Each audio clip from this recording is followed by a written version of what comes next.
ભગવાનને સ્નાન કરાવવાનું, ભગવાનના પગ ધોતા હોય, આચમન કરાવતા હોય, સ્વાગત કરતા હોય, ભગવાનને સ્નાન કરાવતા હોય, આવી ભાવનાથી 4 ચમચી પાણી ચડાવો.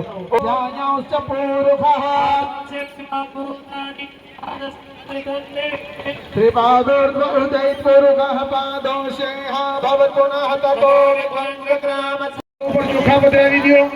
પાછા હાથમાં ચોખા આપવાના છે કન્યાદાન દેનાર માતા પિતાને. વર કન્યાને હાથ ગણાવવાનો છે. તમારી પાસે સફેદ કટકો છે, સફેદ રૂમાલ છે. વરરાજાને જમણી બાજુ અને કન્યાના ચુંદડીના જમણા છેડે, બંનેના જમણા હાથ બાજુનો જે ખેસનો ને ચુંદડીનો છેડો હોય એ છેડે મંગલાય તનો હરી સર્વ મંગલ માંગલ્યે શિવે સર્વાર્થ સાધિકે શરણ્યે ત્રંબકે ગૌરી નારાયણી નમોસ્તુતે. તદેવ લગ્નમ સુદિનો તદેવ સ્મરામી લક્ષ્મી પતે તે સ્મરામી. ત્યાર પછી વરમાળાનું આરોપણ થઈ જાય, છેડાછેડી બંધાઈ જાય. એ પછી કન્યાદાન દેનાર માતા પિતા અને બ્રાહ્મણ બંને પોતાનું સ્થાન ગ્રહણ કરે.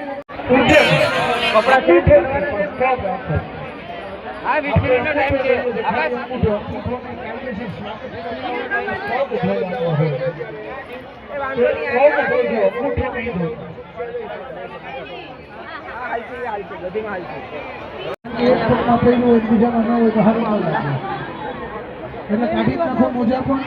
અને વરરાજા તમારા હાથમાં જે શ્રીફળ અને તલવાર છે એ મણવરને આપી દો. ચલો બ્રાહ્મણો કન્યાદાન દેનાર માતા પિતાના હાથમાં પેલા ચોખા આપે. ચોખા બદલાવી દો. પાછા હાથમાં ચોખા આપવાના છે કન્યાદાન દેનાર માતા પિતાને. યુવક મંડળ દ્વારા આયોજિત પ્રમુખ શ્રી દેવજીભાઈ, પ્રદેશના પ્રમુખ શ્રી નિતેશભાઈ, પ્રમુખ શ્રી લક્ષ્મણભાઈ, ખજાનજી શ્રી રાજુભાઈ, શ્રી કિરણભાઈ, શ્રી જયસુખભાઈ, શ્રી મહેશભાઈ, શ્રી અશોકભાઈ, શ્રી મનોજભાઈ અને ખાસ તો રાજકોટથી બાબા સીતારામ આશ્રમમાંથી જેઓ આપણને આશીર્વાદ આપવા આવ્યા છે એવા શ્રી જયેશ બાપુ, સર્વે ઉપસ્થિત મંચસ્થ મહાનુભાવો, બધા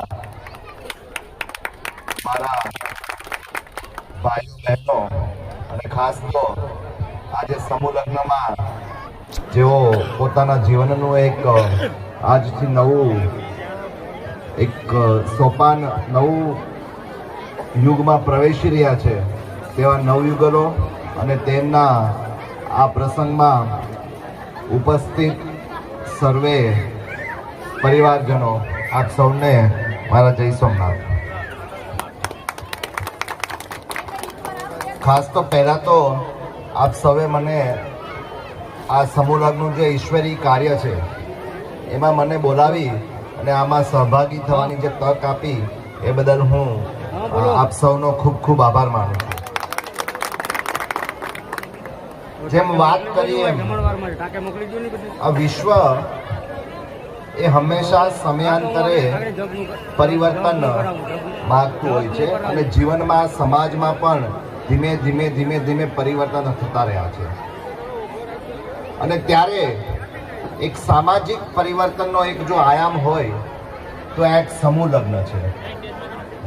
કારણ કે આપણે જે જૂના લગ્નમાં અને વર્તમાનની જે લગ્નની આપણી જે એક વ્યવસ્થા છે એમાં એકબીજાના દેખાદેખીમાં આપણે પણ પરિસ્થિતિ પ્રમાણે માન મોભો જાળવવા માટે આપણે પરિવારના લોકો કોઈ ઘર ગીરવી મૂકે, કોઈ દાગીના ગીરવી મૂકે, કોઈ ખેતર જમીન હોય એ ગીરવી મૂકે, કોઈ ભાડે લોન લઈ લે, કોઈ બીજા જોડેથી કરજે પૈસા લઈ લે, જેથી કરીને પરિવારના પોતાનો જે પ્રસંગ છે દીકરા દીકરીનો લગ્ન એ આપણે ધામધૂમથી ઉજવી શકીએ એવી આપણી વર્તમાન વ્યવસ્થા છે.